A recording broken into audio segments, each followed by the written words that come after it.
Welcome to Life Group tonight. So tonight we're going to be looking at 1 Peter chapter 1 verse 13 all the way to chapter 2 verse 3. We looked at that on Sunday and we saw three things. We saw firstly that Peter is calling Christians to set their hope on the future so that they live holy lives.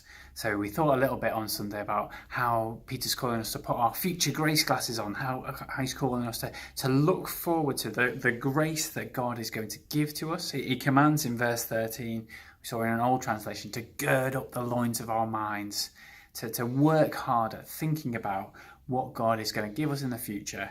And we saw how that would begin to affect our lives now as we say no to things that are from our past, and we seek to be holy like God is holy.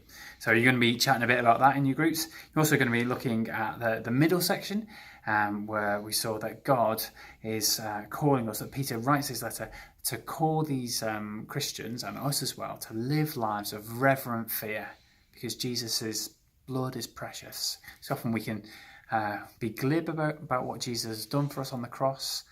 We can think because it's free, it doesn't cost us very much. We think it's cheap. But the reality is Jesus is precious, and as we understand and appreciate just how great Jesus is, then we can go out and live a life of reverent fear. And then we also saw one final command as well at the end of our passage, that we are called to love one another deeply from the heart, because we're family forever. So tonight we see kind of three big truths that Peter's kind of packing together, and he's got some really big calls on our lives. So I think if as a church we take these words to heart, it will really help to transform us and change us.